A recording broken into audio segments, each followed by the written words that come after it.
Good afternoon, everyone. I'm going to just do a little invitations here, a few invitations.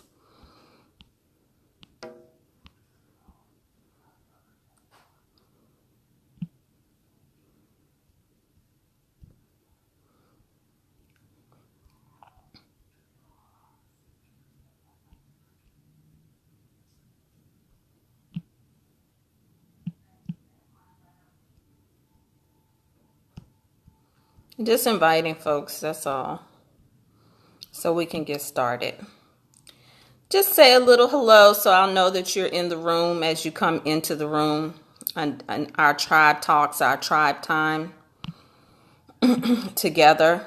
This is a special time where I am committed to you during this time frame. How it looks may have to change really soon, and that's okay.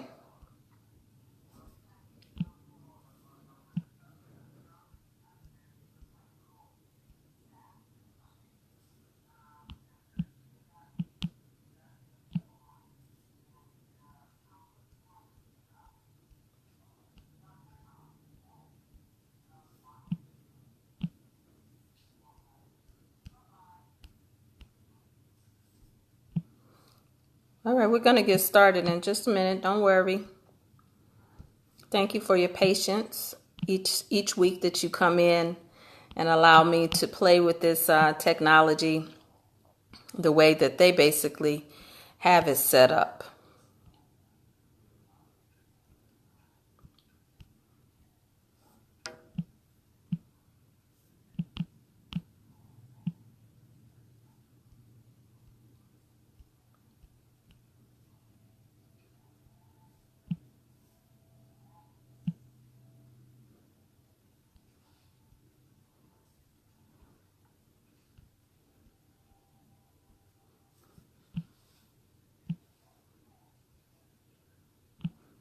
I'm still inviting.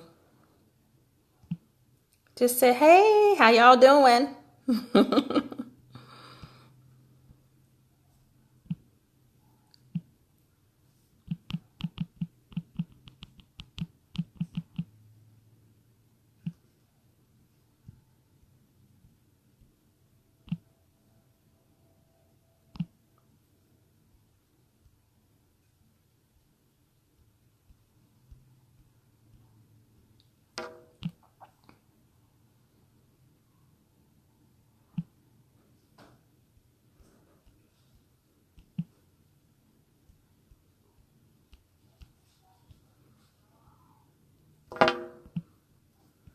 All right. Hey, y'all ready?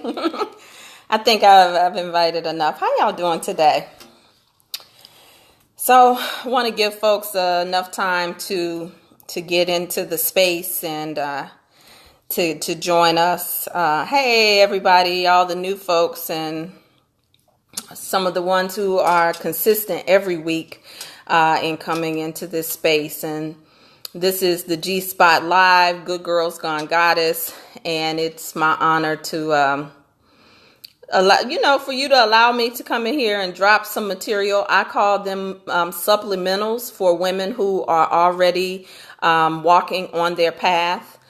For some people, it's not a supplemental, it's an introduction because it depends on where you are on in your process. If you've started, stopped, paused, elevated it, or expanded it. Hey, everybody, Lottie Dottie, and everybody that's coming in. Sometimes I may not always see. Let me check something really quickly so I can make sure I have a good signal. All right. Just want to make sure I have a good signal with no big interruptions, because sometimes Facebook doesn't tell me everybody that's in here. But I want to ask you all, I want to talk to you. This has been some material that I have been intending to share probably for 9 to 11 months, which is 9 months is certainly a perfect time for birth. 11 months is an absolutely magical time for the universe. And I may have shared a preliminary version of this and before. And so what I want to propose to you all is effective immediately. Okay? I want you, this is the backdrop for your life. If you're looking for it to be entertained, this is not really entertainment. I'm not an entertainer. But I will ask you to consider, remember at a time where you've had to resign from something, from a job or position or an appointment. Hey, okay, you said this is your first time. Thank you for joining for your first time. Love to you, my sweet. It's an honor. It's a big honor to have you here, Shakara. So have you ever had a job? Anybody can relate to this. Have you ever had a job where you couldn't wait necessarily on, the most you could give them was your 2 weeks notice? And so you opened up the beginning of the letter with effective immediately. In other words, you've come to put them on notice. And most of the time you may be writing a letter because you are, Now, oftentimes when we are writing a letter of resignation, for instance, from a job, most of the time you don't write and submit the letter of resignation until you have another job. Am I right? At least that's what the typical standard of doing business is in the world, right? You don't quit a job until you have another job, right? Come on now. Am I talking to somebody? You don't move on from one thing until you have another thing lined up. Come on now. Is that accurate? Is that something that you have heard traditionally when it comes to moving on or moving up or giving notice to? And we've heard other wives' tales and things that connect to us that says, you don't let your left hand know what your right hand is doing and vice versa. And so when you see something effective immediately, you could go to a place of business and they will say effective immediately. They'll open up the letter. You know that something is about to change. You know that the way that you've been doing business is not the way that you can continue to do business for whatever reason. You ever been somewhere and that's happened before for you? Or you could be actively on a job, and while you are on the job, the protocols, the policies, and procedures have to change. And it can't be all the time a preparation time for that change to come. The change has to come right now. It could be a matter of law. It could be a matter of something punitive. It could be due to not having enough staff. It could be anything of the sorts. It could be simple. Something is simple because it doesn't always have to be elaborate. It could be something as simple as the bathroom being out of order. And you may get a notice that says effective immediately, this is off limits. You no longer can do that particular thing. Anybody, y'all with me? I want to make sure that you hear me and that you understand effective immediately. Okay? Y'all understand that? And sometimes the reaction to effective, when you see an effective immediately sign, is, whoa, right? Like, dang. Sometimes you're like, I wonder what happened. Or sometimes you're like, okay. Sometimes you like it. Sometimes you don't like the effective immediatelys in our lives. Even when you get ready to write that resignation letter, if it's a job that you're on, so, effective immediately doesn't always have to be a negative, right? So you could be, ready to move on to your next thing, excited about your next level, excited about the promotion that, has happened for you in your life. And you still have a little anxiety about effective immediately, or you could be super excited. Like I couldn't wait to write this particular letter. I couldn't wait to put them on notice. But you had to stay the course before you got there to that effective immediately, right? And so today what I want to ask you is, what is your effective immediately? Because clearly there are some things that sometimes as women we are, and particularly when I talk about good girls, okay? Can I walk down your street a little bit when it comes to this whole good girl thing, right? When it comes to being good, being appropriate, when it comes to making sure that you're safe and secure, and when you've tolerated all you've tolerated. Some of you all may not have this testimony, but have you ever been on a job that you left and you did not have another job lined up? Come on, just put the little hand symbol in the comments if you've ever been there. I've been on a job before, and I've been on jobs that I stayed on way too long, accepted bad behavior and that type of thing as well. But I remember the first time that I ever wrote an effective immediately letter, and I didn't have a backup plan. I knew that I was tortured to a level that I couldn't take it anymore. And so, even when I knew my purpose, even when I was in relationship with who I am, even when God had revealed to me what I'm here on earth to do, and I was doing it. Some of the things I was doing part-time, and I kept on saying, I'm gonna wait till when? I'm gonna wait till this. I would tell God, one more year. Let me just stack my money. Let me just get my cushion.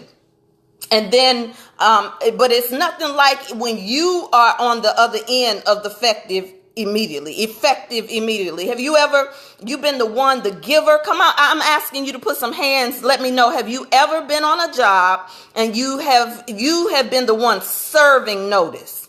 I'm gonna wait. I'm gonna wait.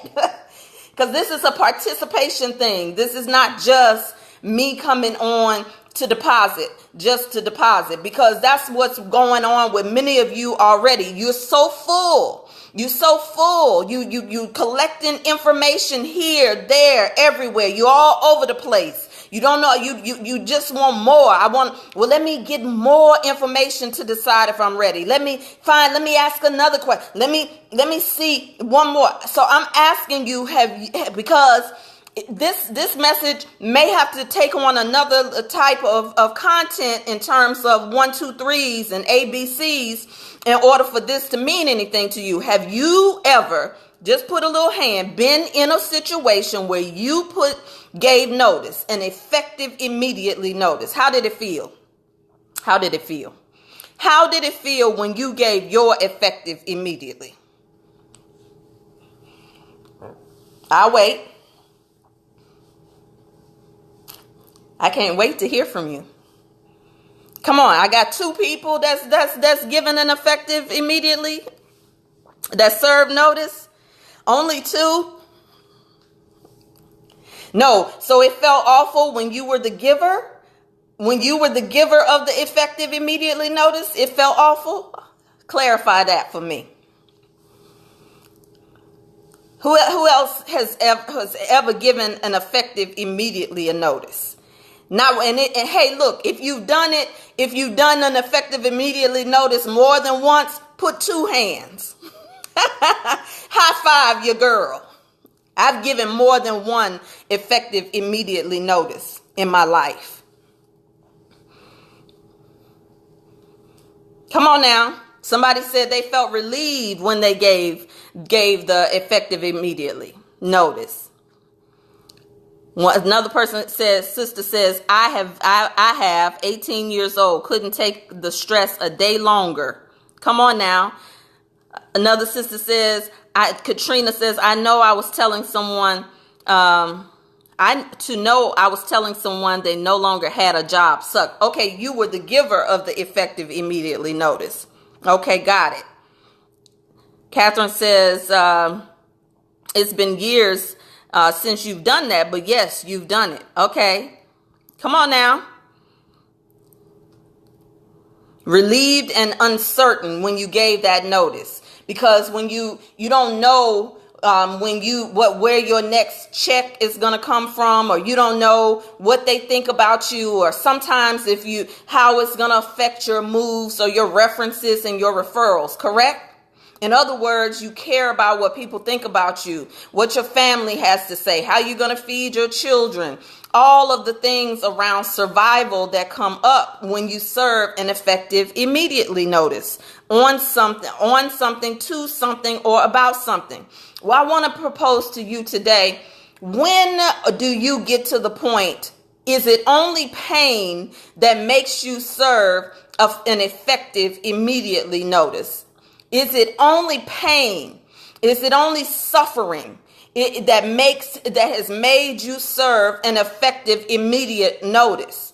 Because many of us live in the point of our comfort zones. And particularly if you're a good girl. Some of us handle our relationships the same way. You won't leave one man until you got another man.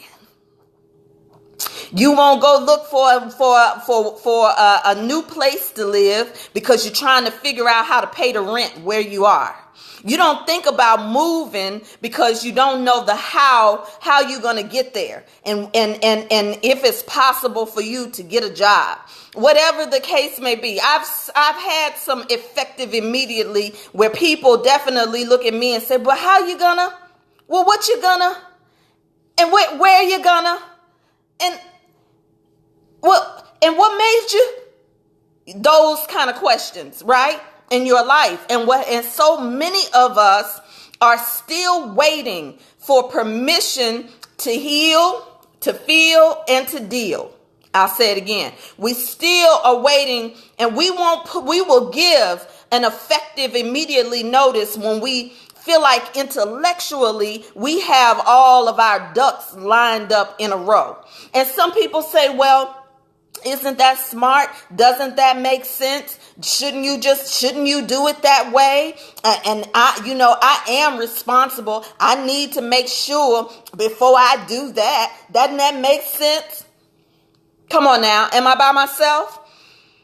And so when it comes to your life and your vision and your love and your sex and your money, let me say it again, your love, your sex, and your money, because if your love, your sex, and your money is not in your vision, 9 times out of 10, you are in survival mode. If your love and your sex is not in your money, is not a part of how you are moving and navigating in the world, that it's compartmentalized over here, and then there's another part over here, there's another part over there, and another part down here. You got it nice and divided. You have it nice and squared off. Where are you? My question is, where are you? Where are you? Where are you in all of the pieces that you compartmentalize that are a priority for you? Because let me tell you, let me be real transparent with you.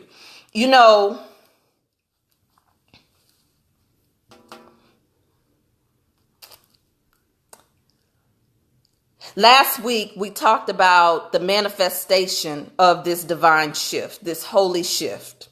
I shared with you the way that thing started to unfold and manifest. If you were already walking with me, some of you all saw it. Some of you spoke into my life, even if I were working with you.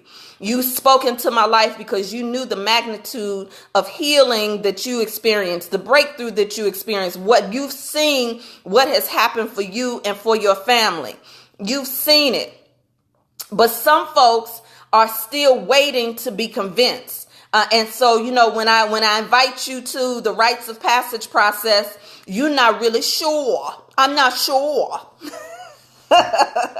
And then, but see, then the other thing is you're like, well, I'm just going to take a little more time. I'm going to do it by myself. Let me just figure this out. Let me just I just got something else, that I need to do. And my question is, when are you going to begin to serve notice to the things in your life that are no longer serving you?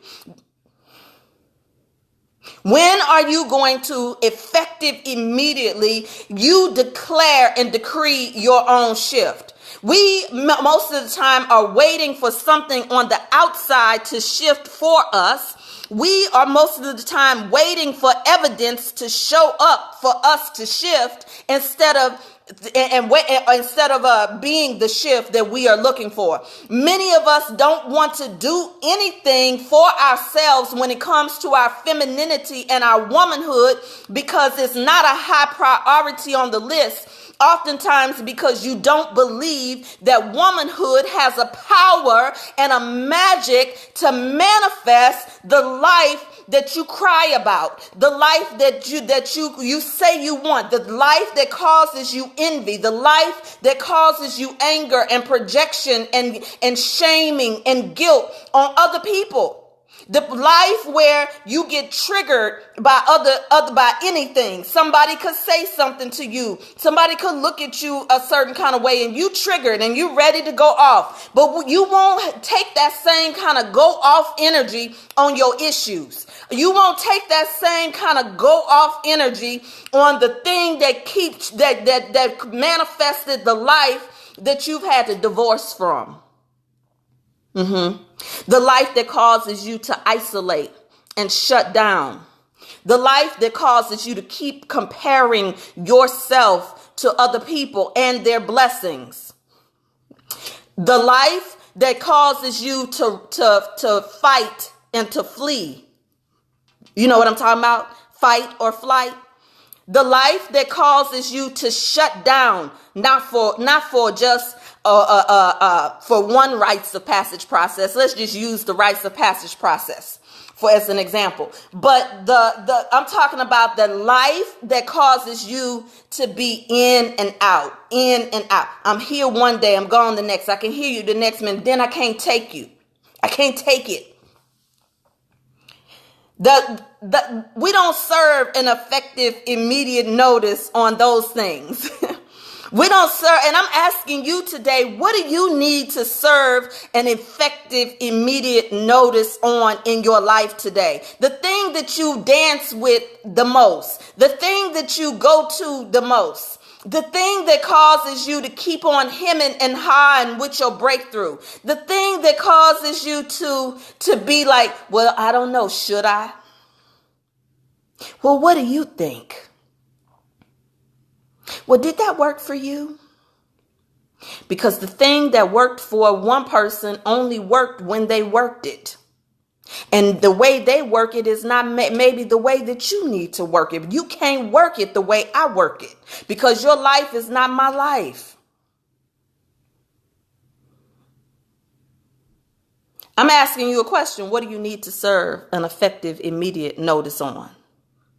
I'm shy. I'm shy. I don't want to say that. I don't want to do. And how is that serving you? Your comfort zone.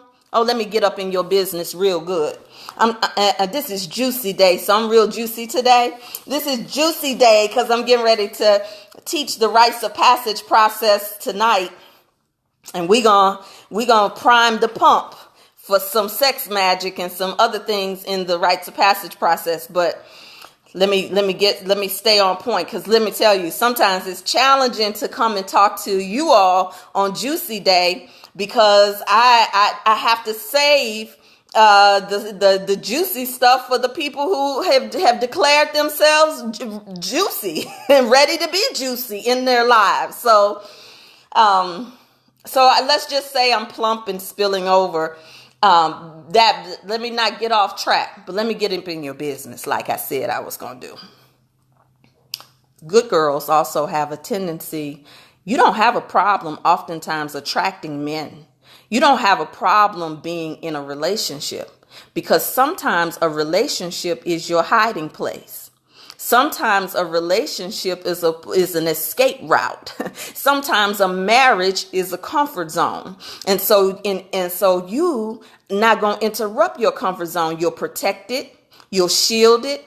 And as long as you're comfortable, you will not serve an effective immediate notice in your life. Most of the time, when good girls are comfortable, when you're not hungry enough for what it is that you came on the planet to do, to be, and to have, you oftentimes will not serve an effective immediate notice. Ask me how I know. I want somebody to ask me how I know.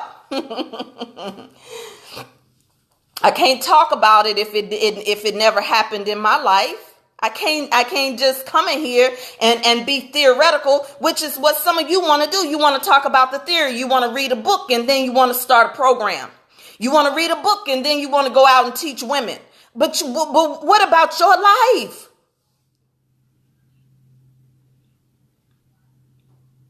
I'm asking. I'm waiting for y'all to talk back to me. Is Facebook frozen? Is the video chat frozen? What do you need to serve an effective immediate notice on in your life? We all family up in here. So, it's okay to set yourself free. What do you need to serve an effective immediate notice in your life? Because this is important. Because when it's time for you to rise up to the thing that is showing up in your life, the mantle, the anointing, the gift that you walk in, a lot of times the thing cannot be a blessing to you because you would curse it.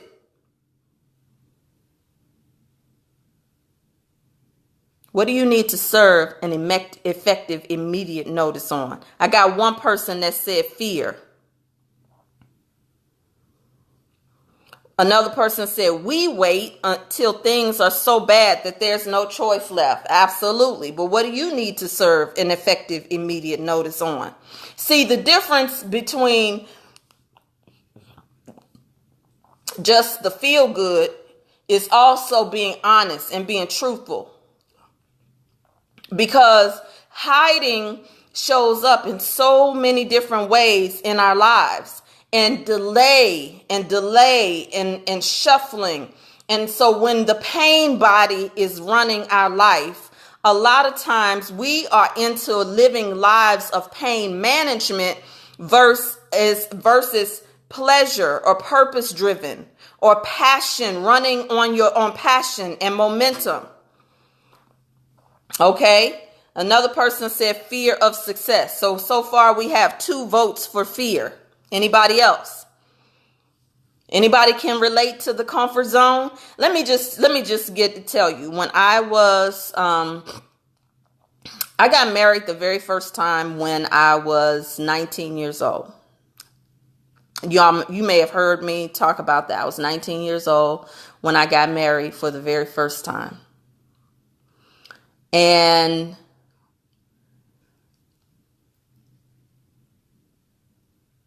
religion contributed. It made it very easy for me to want to be married.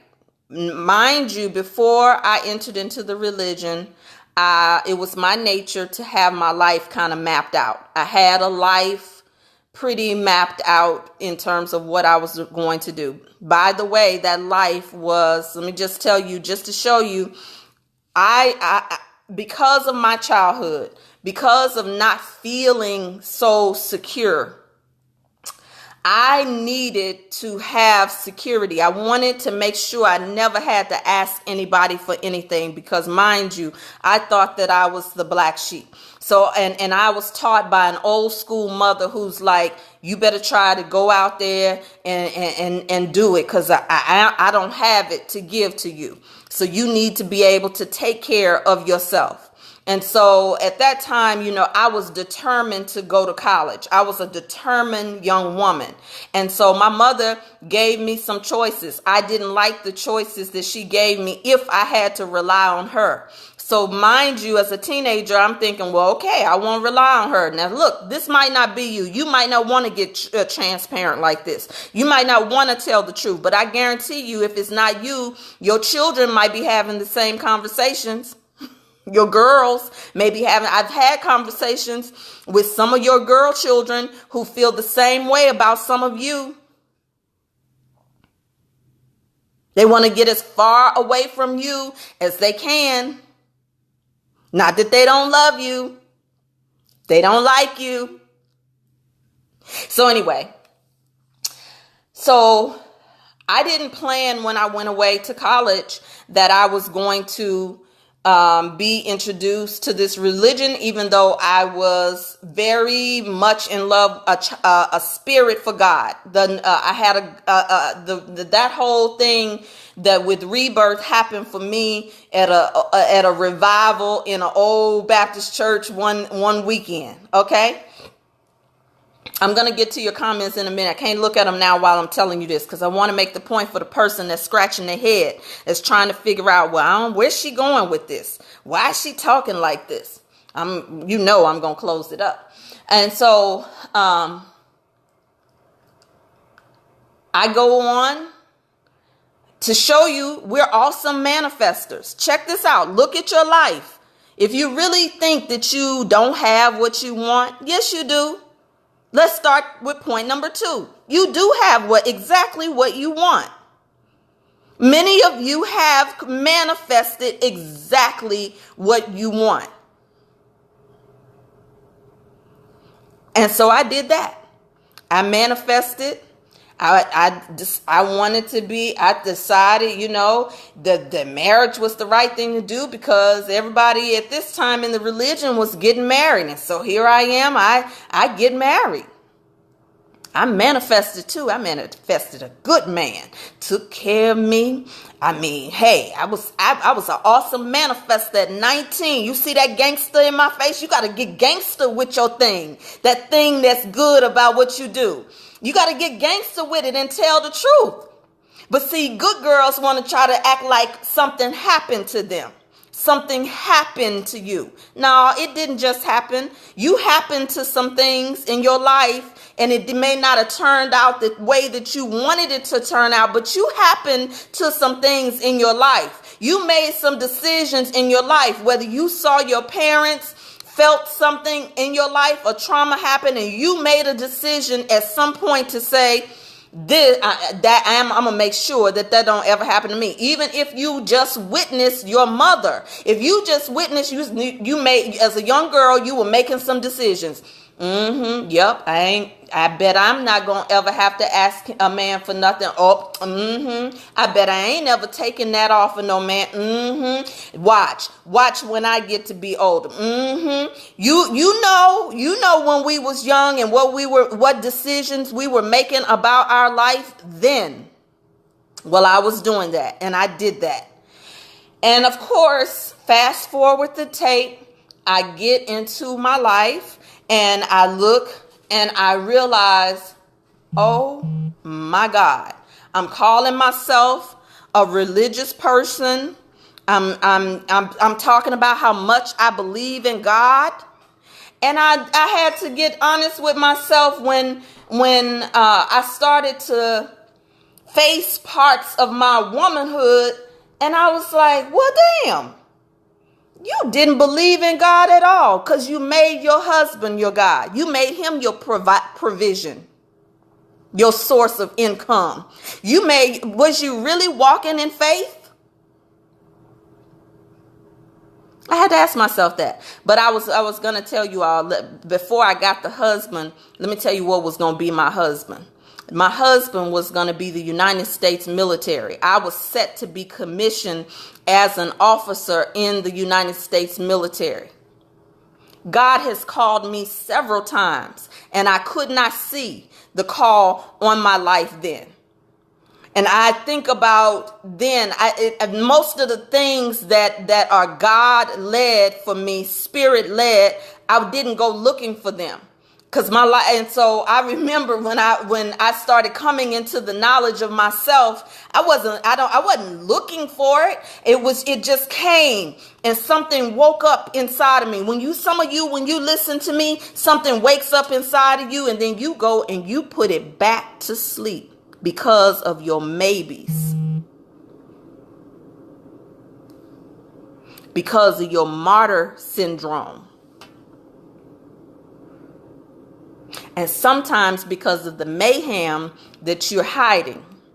So when I'm the religion again was happening for me, and I'm studying and I'm waking up.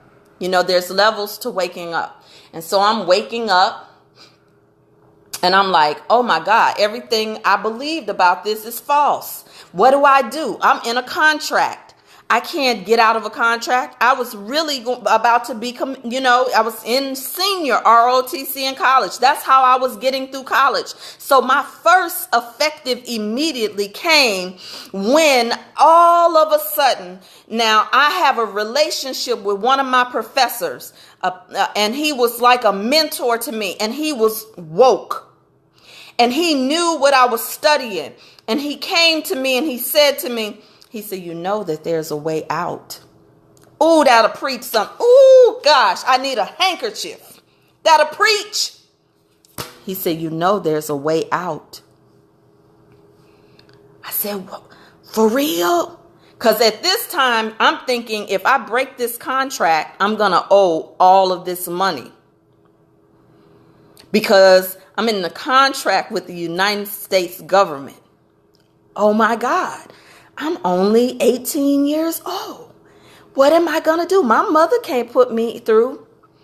So long story short, he told me that there was a small fine print. We researched the fine print, and my effective immediately had a timeline.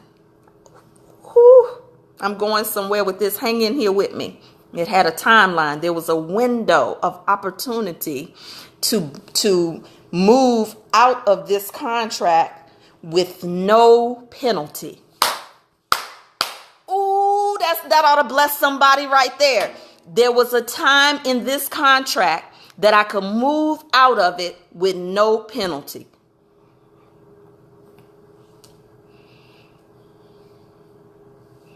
I served my effective immediate notice when I was 18 years old. My mother wasn't happy. My family was not happy that helped me apply for these scholarships, that helped me take the physical training to pass the course. It wasn't easy to get this scholarship. Your grades had to be one thing, and then you had to fill out all the forms, and I had to do a little backup with financial aid just in case, and then I had to take the physical exam to see if I could endure. And let me tell you, when I was in college, waking up early in the morning to run PT drills, when I was hating it, I was a child that had a young person that had asthma. So I didn't know my body. I didn't really have a relationship with my physicality because I grew up with childhood asthma. But in the terms and the agreement on the contract was you had to participate in PT. And not only that, the second year I had to be prepared to go into basic training. Me, imagine me. Oh, child, I could tell you a story of when we were training to get ready to go away to Hell Week. And I remember being in my fatigues, and I was in my fatigues, and and there was the exercise where you got to run and climb over the wall. I was sitting there looking at myself, looking at them and saying, because I'm a girly girl, and I'm a tall woman. So a lot of times people automatically assume that tall equates with basketball, therefore physical, and not just because of the asthma. I just was a girly girl. That just wasn't my thing. I used to sit down and draw the sketches and designs of fashion. So that wasn't my thing. But I was looking at the people climbing the wall, and I had used up just about all of my I don't feel good passes. How many of you have called in sick so many days just because you need to try to get through another day? So I had a choice to make. Pain will push you. It's no doubt that pain will push you. And I understand that. And I celebrate those of you who have done the work to get yourself out of pain. I'm not making mock of it. But you have other choices.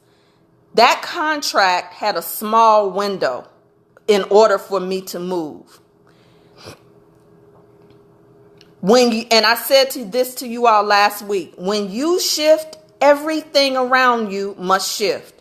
Your children must shift. Your husband must shift. Your lover, your significant other, woman to woman, man to man, man on man, man and woman, whatever your setup is, your thing, everything around you must shift.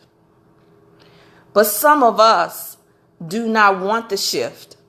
And some of you said last week you were rebirth ready. I'm rebirth ready. Yes, because you saw me doing certain this or that. And so now you're rebirth ready. And for real, some of you are the ones that need to be convinced of your rebirth.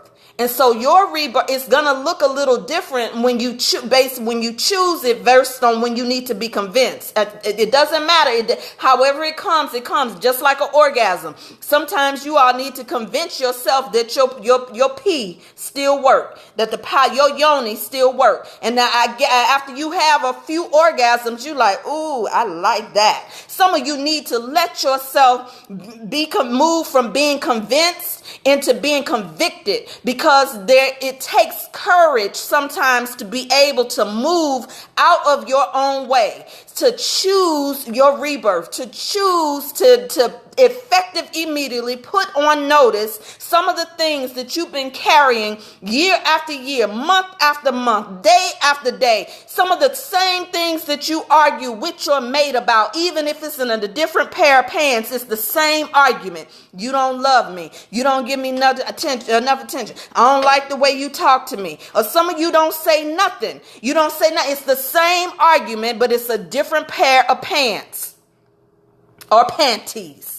Because just because you are same-sex loving or sexually fluid does not mean that you get to have an escape route in terms of the level of healing and rebirth required to create the life that you say you desire in love, sex, and money. And the reason why I talk about love, sex, and money is because if you can rebirth and transform your love, sex, and money, you will rebirth and transform every aspect of your life. Because love, sex, and money is where we hide. Love, sex, and money is where we pretend. Love, sex, and money is where we escape. Love, sex, and money is the reason why we don't do what we say we're up to doing in the world. I don't have it. Let me see how I can figure it out. But you let one of your children get in trouble. You let Beyonce have a concert. Oh, yes, it goes from one range to another in terms of our priority. We do not fully believe that our womanhood is the greatest investment that will continue to give us a return on our investment, not one time, but it literally is the gift that keeps on giving. Because what have you been taught to believe about women in your life? What have you seen from the women in your life? And if you have seen nothing, and if you have seen everything, the question is still valid.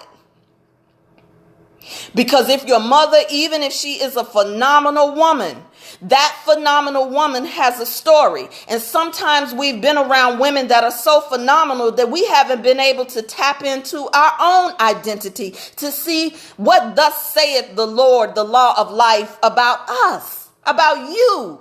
What is your mark? What is your legacy? And I'm telling you, effective immediately. You know, there was a time when I used to try to convince people to sign up, to do this, to do that. No, not no more. I stopped that a long time ago. I get long messages sometimes about why you didn't and why you can and No. Because the same effective immediately that we give when we want to give people a 2-week notice, the same effective immediately when we need to do something, make a shift, it's the same effective immediately. What happens to you when the bills come in? I bet you when you've been forgetting to pay your bills and forgetting to do that, and when you get that cutoff notice, you find a way. You find a way. I've done it. I have done it. I find a way. And what I want to propose to you is that you don't have to live in the just, let me find a way. How do I do it? Many of you are sitting on a gold mine, a money pit. It's your not a money pit, actually. I don't want to call it that. A treasure chest. Because a money pit is something that just keeps on sucking up and draining your resources. But a treasure chest is something that can be a gift that keeps on giving. And rebirth is not a one-time event. Just because you had a rebirth in one area of your life or at one time in your life does not mean that you won't have a rebirth in another season. And so you have to have some rate of motion. The rate of motion and urgency around your healing, your priority, your manifestation, your vision, the shifts, your divine shift, your elevation, whatever it is, it has to have a rate of motion of urgency. And the reason why many of us have no urgency is because we are still nailed to the cross. We are more comfortable carrying the cross than we are getting down off of it. You got to come down off of the cross. You got to effective immediately. You got to stop crucifying yourself and other people, making people prove to you that they can serve you, love you, support you, because somebody else in your life disappointed you, broke your trust. And oftentimes the people that you make to do that, it doesn't have anything to do with them, but they remind you of the unhealed issue, trauma, fear. And some of us need to be seen. And so the only way that we know how to show up is when we're in pain and trauma and the repetition or not show up at all. The hiding. Let me tell you the effective immediately. I understand that anytime you build anything, that there's only about a 2 to 3% margin in terms of who participates, who shows up, and how they show up. And this is why I always celebrate you all who do continuously show up. And this is why I open the rites of passage process again. It's an opportunity for those who have already been walking with me to get in. The next year it will not look the same. The access point will not look the same. When I shift, everything around me must shift. When you shift, everything around you must shift. And I understand that there are people who watch and hear. You come in, you watch the videos, you get inspired, or sometimes you may roll your eyes and say, "Hey, there she go again. I don't like her. I don't like the way she talks. Who she thinks she is." I got some of them in here too. I put some of them in here deliberately. I approved some of those folks intentionally. I know some of them, and there are going to be some coming who I won't know, who may bring the same. Let me just see. Let me see what she talking about. Let me see what she up to. I know that there's some of you who have the money and be like, I ain't trying to do all that. But see, you say you rebirth ready, but you don't really want to do the labor and delivery to give birth. Even in pleasure, even in the pleasure of conception, the moment that you find out that you are pregnant with something, sometimes it's your gift.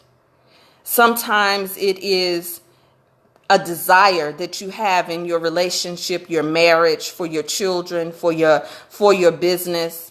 And because we've compartmentalized so many of these things that we don't see them as a continuum, we'll go and we'll focus on one thing and let me go get this straight before I do this. And I'm telling you, it's a lot of the feminine intelligence that I teach is highly counterintuitive, particularly for people with melanin. Particularly those of us who have melanin. Because the trick has been played on us to not trust what we can't control. Because there's a part of our history where if we can't control it, it has meant for us that we have been either enslaved and found ourselves in foreign shores and how did we get here and that type of thing. And so sometimes you are protecting generational poverty mindsets and you call it something else. You are protecting your generational trust issues. You think you're the only one that has a trust issue or a betrayal or a molestation? Do you think you were the only one? Your mother or your aunties or your grandmother most of the time just didn't tell you the whole story. Let me bring this to current events, and this is probably going to make this video another one of these videos I'm going to have to take down. When we look at what's happening at the borders where children are being ripped away from their mothers in a land where the president is an immigrant, where the people who are espousing the most hate are not natives here. When we look at what's happening, imagine a mother being ripped away from her child. Imagine your child laying somewhere and you somewhere else.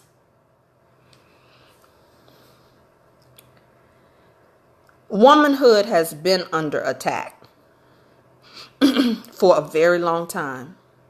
And it's not until women start awakening right where you are, 1 inch by inch, moment by moment, step by step, day by day, month by month, are we going to see the change on our planet.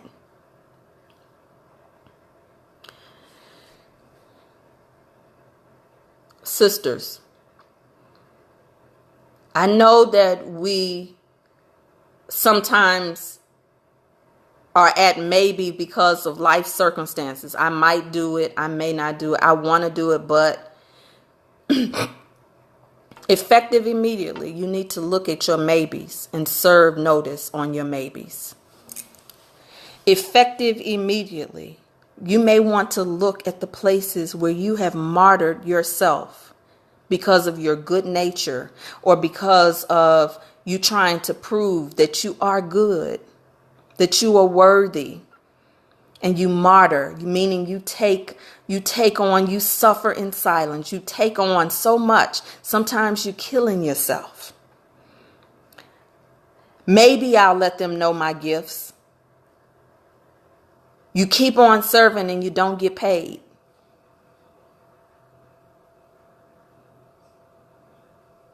You keep on being there for everybody else and you don't get a thank you. Or you get it, but you want more. What is it? What is it that you need to serve an effective, immediate notice on? The one thing that I have a few deal breakers in my life now. Not just for erotic relationship, but also for relating friendships. Even my clients, I'm in a relationship with you. And indifference is one of them. Indifference does not feel good. Some of you are indifferent about your own breakthrough. Some of you are lukewarm or so determined to prove that you can do it by yourself that it's not, you think it's you trying to prove, I'm just good. I'm just trying to get it out there. I'm just trying to put myself out there. But you're trying to prove something to the first person who ever doubted you. Oh, yeah. Am I walking heavy? Yeah, because effective immediately requires that sometimes when you've been tiptoeing, you got to walk a little heavier. So let me see what some of your comments are. Where are some of your comments in here? Anybody want to come on live with me?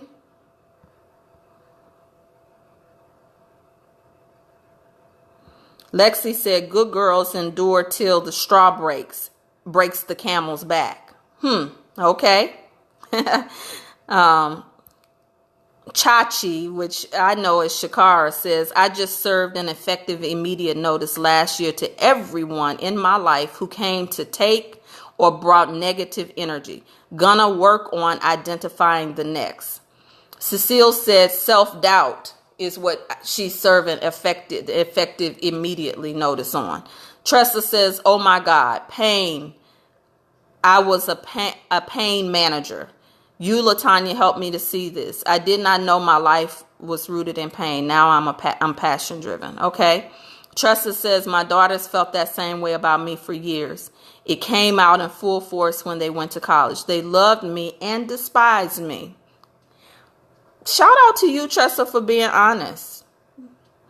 A love-hate relationship sometimes when they're adolescent is one thing, because adolescents really, they kind of hate anybody adult.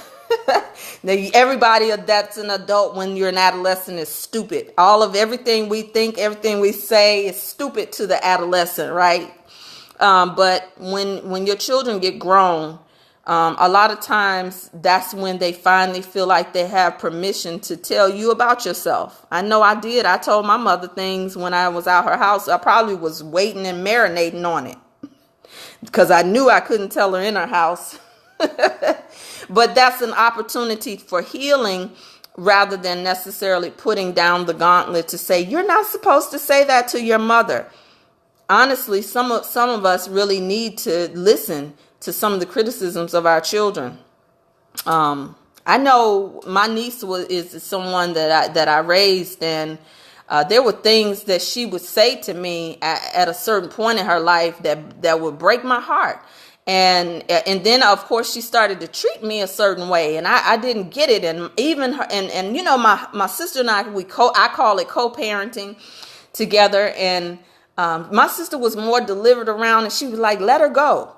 And I'd be like, but why would she do this? And I know some of you may ask that question about your own children.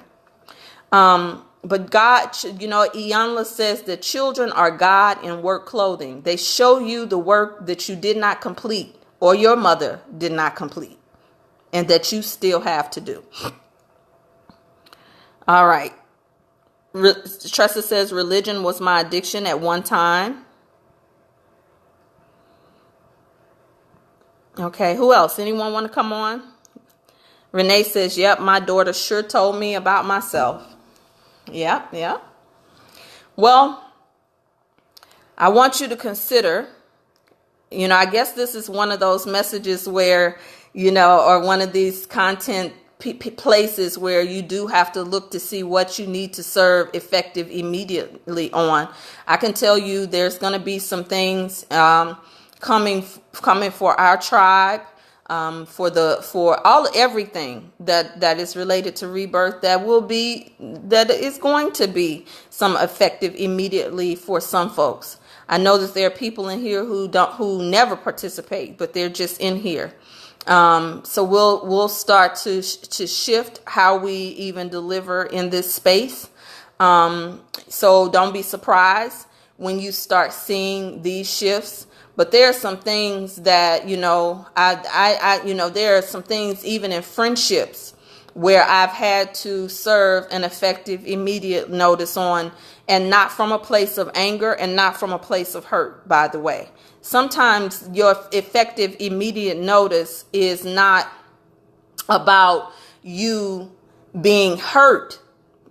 Sometimes you need to serve your effective immediate notice after you've done your work and you're clear that you're not just reacting, but that you are actually being proactive for your life. So yes, I have served some effective immediately notices when I've been in pain, but it's another thing to serve an effective immediate notice when you're in purpose, when you're in pleasure, and when you're in passion. And they look different. They feel different. And the results are different. And I one of the biggest breakthroughs that I had was I was so dissatisfied with some of the friendships in my life where I felt like they just, I was convenient. I was good for when they were in crises. But then, these were the same people who would talk behind my back and say, she always trying to coach somebody. She thinks she know everything. Things like that I heard that was being said behind my back, and I forgave it and I tolerated some things, and I never let it go. And then it would be certain things that would show up, and I would have certain events and those friends wouldn't show up, and I could go on and on. And so for years, when I thought that because I grew up thinking something was wrong with me, that as an adult, the first place that I would oftentimes go is, well, what's wrong with me that this is the response that I'm getting? Sometimes it's not what's wrong with you. It's something that's so right about you that you just have not given it enough nurture. And I'm telling you, there's something so right about who you are and your gifts. There's something so right about your desire for the next level. Even if you got a good thing right now, just because you want more, just because you want excitement, just because you want to feel differently, just because you have a good thing does not mean that you don't deserve more, or whatever that thing is. And so I remember when I moved to Costa Rica and I was able to quiet the noise. It was, my life wasn't as busy. I was able to take a breath. I was in a culture that didn't rush all the time. And so I didn't know what to do with myself. And I was looking at people who didn't even call and say, I'm going to miss you, have a good time, and whatever. And I felt some kind of way, and I was looking and I was doing some introspection work and using my own tools. And my husband definitely was a major coach for me at that time. And he's straight, no chaser. And I had to take his feedback. And then I would call, make sure you have people around you who don't join you in a pity party, or people around you who don't join you in gossip, backbiting, and side swipes. But have friends that when you are in that moment, that they will still hold you accountable. And I had a friend who said some things to me that made me look at myself. And I had to sit and tell myself, I saw your comment, Renee, and this is what motivated me to share this. I kept putting my titty in mouths of people who did not ask to be fed milk. I had to be responsible for that, because I was looking at that time, I was wondering, well, why I had not gotten pregnant when the doctor said nothing was wrong. Well, I had been pregnant, but in this last season, what was going on? And Holy Spirit said, there's too many people occupying the space that would be energy for your child.